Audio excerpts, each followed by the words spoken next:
I'm sorry, you guys. Jesus is on sabbatical. He's informed me of the current situation, and I'm here to take his place. Let this trial commence. Macbeth, you are being charged with 1 count of murder, 1 count of accomplice to murder, 1 count accomplice to attempted murder, 1 count traitorous intent, 1 count disorderly conduct, 1 count genocide, all in the 1st degree. Macbeth, how do you plead? I plead not guilty, suit. On the grounds of fate. That's a good one right there. On fate, the witches, they lied to me. They lied to me. And my wife, who I definitely love dearly, and she loves me dearly back. She didn't make me say this, and she did not make me do anything. On those grounds, I am 100% completely, totally innocent. Prosecuting attorney, you may call your first witness. Thank you, Your Honor. I'd like to call up former King Duncan to the stand. Place your right hand on the Bible. Do you swear to tell the truth, the whole truth, and nothing but the truth, so help you God? I do. All right, prosecutor, you may commence your questioning. Thank you, Your Honor. So, King Duncan, what is your relation to Macbeth? He's my cousin. Good to know. Can you please recount the night of your murder?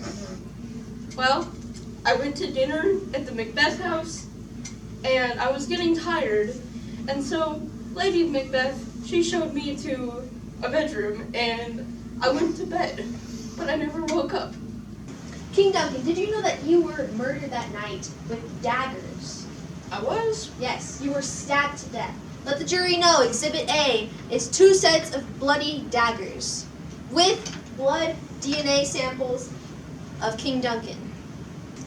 Let Exhibit B, the video evidence of Macbeth directly claiming that he was not influenced to do this murder, that he did it directly out of his own desire for power, for his own forcing, vaulting ambition.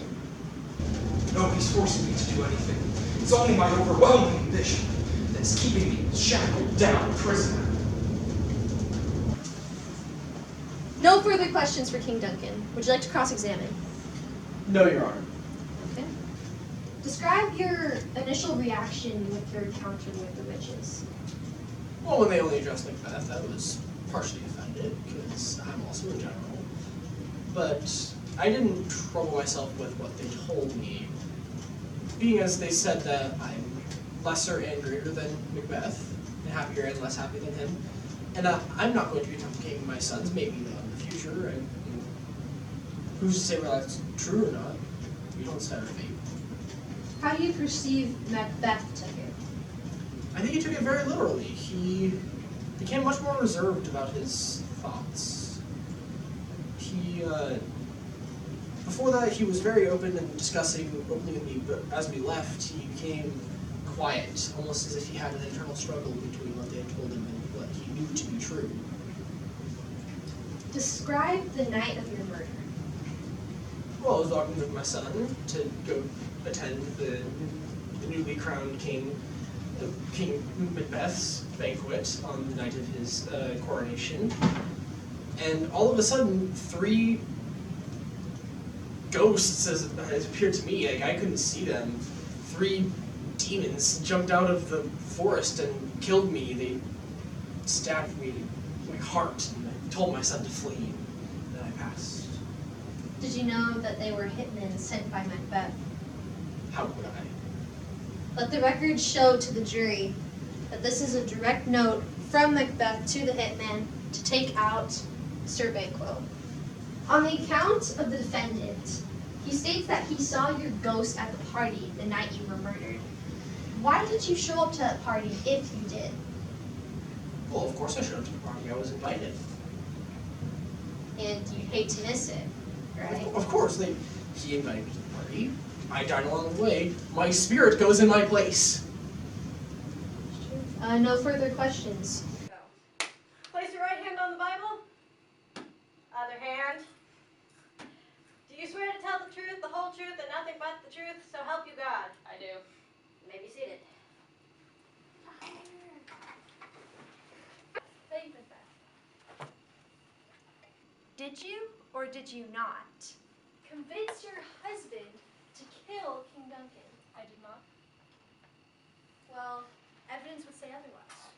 Well, your evidence is incorrect. Okay.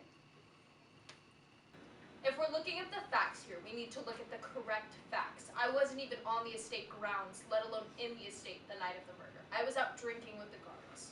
So if we're going to look at who's actually on trial here, my husband is the one who is guilty. Objection! Slander! Shut up! I never loved you!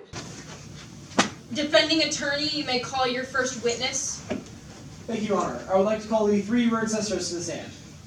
Your Honor, the witches request on religious grounds to be exempt from swearing on the Bible. That's okay. They can still come up to the stands.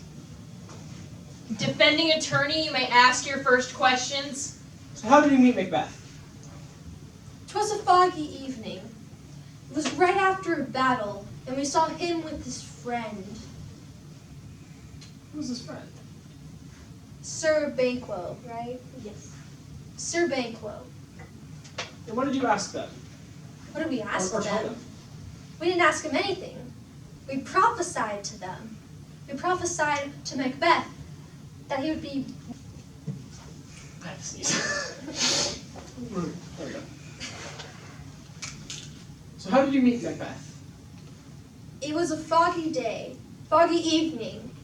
It was after a great battle, and we saw him walking with his friend, Which friend? Sir Banquo. What did you tell them? We prophesied that he would be Thane of Glamis, Thane of Cawdor, and what was the third thing? King of Scotland. Was that to Macbeth? Yes. And what did you tell Banquo? We told Banquo that even though Macbeth would be king, Banquo's children would succeed him. Could you have been wrong? We are not masters of fate. Merely. Interpreters. Throughout this court case, we have seen that the defendant is guilty, that he is not covered by fate, but only did these things out of pure ambition. Through the testimony of Duncan, we saw that he willingly chose to kill his cousin and his ruler for the sake of becoming king himself. Through the witches, although the witches prophesied to him that such things would happen, it was his choice and his choice alone to go through with all this murder and all this bloodshed. Through Banquo's witnessing, through Banquo's testimony, we see that he was willing to kill his best friend for the sake of utter ambition.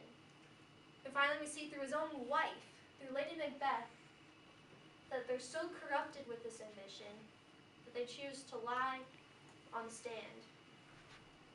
So through the testimony and questions of the witches and his wife, we have seen that Macbeth is innocent on the grounds of fate because he heard from the witches that he was going to become king. He told his wife, and his wife coerced him into killing King Duncan and taking the throne through the natural order of succession. After hearing from both of our lawyers, you hear both sides, whether Macbeth is innocent or whether he is guilty. But we're leaving it up to the jury of the peers. You get to decide whether you think Macbeth is guilty